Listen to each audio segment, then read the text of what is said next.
अस्सलामु अलैकुम वरहमतुल्लाहि वबरकातुहू। नाज़रीन, इस्तकबाल है आपका हमारे चैनल अल हिंद इस्लामिक ट्यूब पर। झंडा चढ़ाते हुए 15 अगस्त को बैरिस्टर असदुद्दीन ओवैसी साहब के साथ ऐसा क्या हुआ कि उनको गुस्सा करना पड़ा। ये वीडियो सोशल मीडिया पर वायरल है। मौलाना अरशद मदनी साहब भी कल 15 अगस्त को बयान देते हुए बहुत ज़्यादा शदीद बरहम हुए उन लोगों पर। क्या है खुलासा, पूरी वीडियो तफसील से बताएंगे। आपसे गुजारिश है वीडियो को लाइक करें, शेयर करें, चैनल को सब्सक्राइब कर दें। नाज़रीन इकराम, पूरे हिंदुस्तान में कल दीगर लोगों की तरह सबसे ज़्यादा मुसलमानों ने बड़े जोश व खरोश के साथ यौम आज़ादी का जश्न मनाया। 15 अगस्त 2026 कल बरोज़ हफ्ता सनीचर 80वां मुल्क हिंदुस्तान का यौम आज़ादी का जश्न मनाया गया, जहाँ पर एशिया का अजीम तरीन इदारा उम्मुल मदारिस दारुल उलूम देवबंद, जहाँ से आज़ादी के लिए लड़ाई लड़ी गई थी, फतावा जारी किए गए थे और उलमा ने अपनी गर्दनें कटवाई थीं, शहीद हुए थे, उसी अजीम मरकज़ दारुल उलूम देवबंद के एक अजीम सपूत और फ्रीडम फाइटर मौलाना सैयद हुसैन अहमद मदनी अलैहिर्रहमा के फ़र्जंद हज़रत मौलाना सैयद अरशद मदनी साहब खिताब कर रहे थे। और उन्होंने अभी हाल ही में कुछ लोगों ने दावा किया था कि दारुल उलूम देवबंद में शिवलिंग है और वहाँ पर जाकर जल चढ़ाने की बात की थी। उन लोगों पर शदीद बरहम हुए मौलाना अरशद मदनी साहब। आज ये आवाजें दुनिया के अंदर उठती हैं कि दारुल उलूम देवबंद के अंदर शिव जी का लिंग है। अरे पागल, अक्ल खरत से जुनून मजनून। तुम दारुल उलूम के बारे में, तुम्हारे अंदर अगर तुमने माँ का दूध पिया है तो दारुल उलूम की इस तारीख को तो जिंदा करके दिखलाओ। क्या है दारुल उलूम? तुम क्या जानो दारुल उलूम किस चीज का नाम है? अगर दारुल उलूम न होता तो मुल्क की आजादी के अंदर रोड़े पड़ जाती।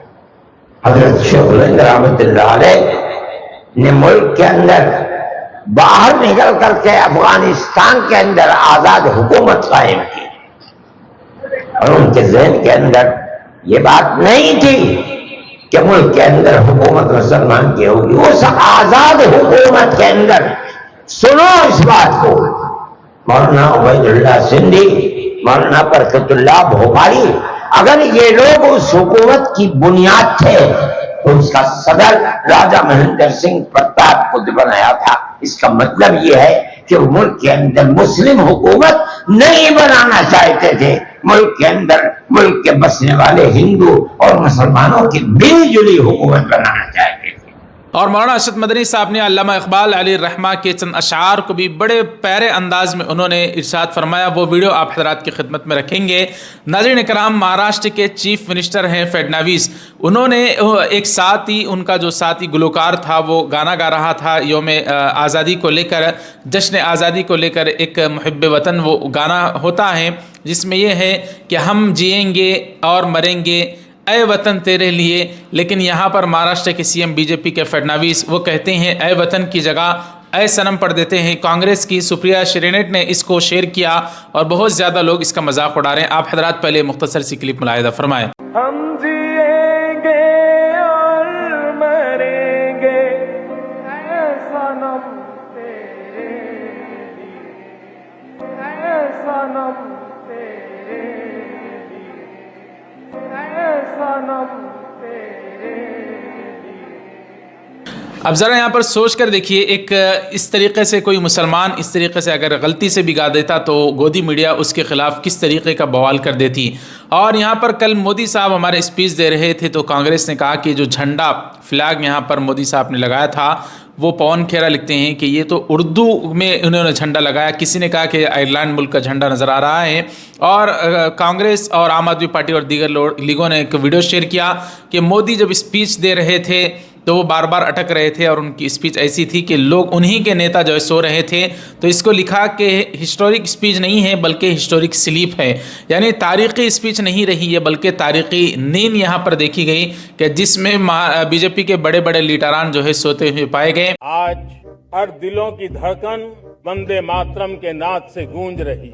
आज हर घर तिरंगा है, हर मन तिरंगा है और देश उत्साह और उमंग के साथ नए संकल्पों को लेकर के आज आगे बढ़ रहा है। आप सबको स्वतंत्रता दिवस की बहुत बहुत शुभकामनाएं।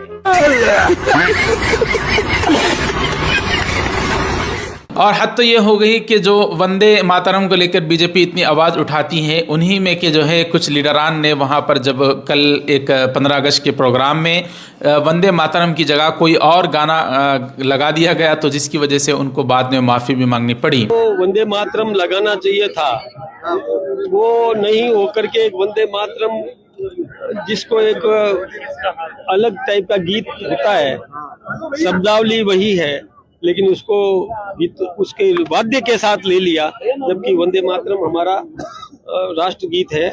वो तकनीकी त्रुटि हुई, उसके लिए माफी चाहते हैं। नाज़रीन, यहाँ रुककर एक बात बताना चाहता हूँ कि आप भी घर बैठे यूट्यूब सीखकर महाना कमाना चाहते हैं तो आपके लिए एक सुनहरा मौका है। मेरा कोर्स मिलेगा आपको, वहाँ से आप ख़रीद कर वो लेकर बेहतरीन तरीके से सीख कर आप भी यूट्यूब पर महाना कमा सकते हैं। घर बैठे अच्छी खासी अर्निंग कर सकते हैं। आप अगर करना चाहते हैं तो इस वीडियो के डिस्क्रिप्शन में आपको मेरे कोर्स का लिंक मिलेगा, वहाँ जाकर उसको लेकर आप भी सीख कर कमा सकते हैं। आइए अब बात करते हैं असदुद्दीन ओवैसी साहब को क्यों गुस्सा आया कल। दरअसल एक शख्स उनके साथ था। बाज़ लोगों को इतनी जल्दी और हड़कम मचाने का शोर लगा रहता है कि उन्हीं में से एक शख्स ने कल असदुद्दीन ओवैसी साहब को कुछ तकलीफ़ हुई है, क्योंकि वो आदमी जो है वक्त होने से पहले झंडा खींचने चला गया। क्योंकि ओवैसी साहब मेहमान खुसूसी थी तो उनको झंडा फिराना चाहिए था, और ये वीडियो में कैप्चर हुआ और लोग इसको बहुत ज़्यादा शेयर कर रहे हैं। आप हजरात कल ओवैसी साहब जो 15 अगस्त को वो भी एक इलाके में हैदराबाद ही में वो झंडा उन्होंने लहराया, 15 अगस्त का जश्न यौम आज़ादी मनाया। तो इस तरीके से वो आदमी जो है फिर से ओवैसी साहब के नारा लगाने जाता है तो ओवैसी साहब गुस्सा हो जाते हैं कि भाई ये मौका है 15 अगस्त का और यहाँ पर जो है हम आज़ादी की जश्न मना रहे हैं और मुल्क की हिफाजत के लिए हम इस तरीके से झंडा लहरा रहे हैं, और तुम हो कि मेरी नारा लगा रहे हो। इस तरीके से ओवैसी साहब उस पर बरहम हो गए और देखते ही देखते सोशल मीडिया पर वीडियो वायरल होगा। आप हजरात भी इस वीडियो को मुलाहिदा फरमाएं।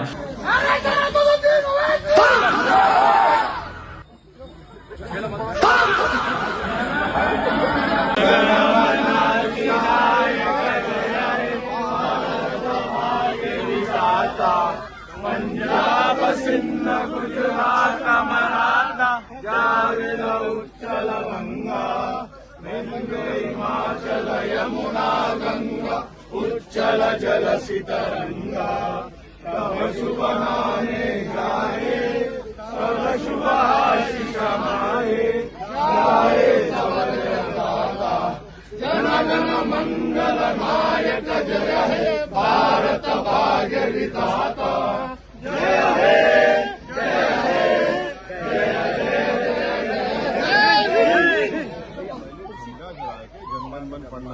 अल्लामा इकबाल की जो शायरी होती है जिसने पूरा इनकलाब बर्पा कर दिया, और यहाँ तक कि योगी जैसे शख्स भी जो है वो हमेशा जो मुस्लिम मुखालिफ समझाते हैं, उन्होंने भी असम्बली में खड़े होकर अल्लामा इकबाल के जो है अशार पढ़े थे। कल दारुल उलूम देवबंद में जश्न यौम आज़ादी मनाते हुए तकरीब यौम आज़ादी में मौलाना अरशद मदनी साहब ने बाकायदा अल्लामा इकबाल के शेर को एक चिट्ठी में लिखा और उसको पढ़ा और उसकी वजाहत की। आइए सुनते हैं मौलाना अरशद मदनी साहब ने अल्लामा इकबाल के शेर को जो पढ़ा है। इकबाल के जो शेर को पढ़ा था, मैं उस शेर को, कुछ बात है कि हस्ती मिटती नहीं हमारी, कुछ बात है कि हस्ती मिटती नहीं हमारी, सदियों रहा है दुश्मन दौरे ज़मा हमारा, उस वक्त से लेकर आज तक दुश्मन रहा है। इकबाल सही कहते हैं, कुछ बात है कि हस्ती, बात क्या है? अल्लाह का वो वादा है। तो नाज़रीन, सारी खबरों पर आपकी क्या राय ज़रूर कमेंट करके बताएं। यूट्यूब सीखकर कमाना चाहते हैं तो डिस्क्रिप्शन में हमारे कोर्स का लिंक है, वहां से लेकर आप भी कमा कर बेहतरीन तरीके से कमा सकते हैं। मौके हैं, ज़रूर जो है इस मौके का फ़ायदा उठाएं। मिलते हैं अगली वीडियो में। आपकी क्या राय इन सारी खबरों पर ज़रूर कमेंट करके बताएं। वस्सलाम अलैकुम वरहमतुल्लाहि वबरकातुहू।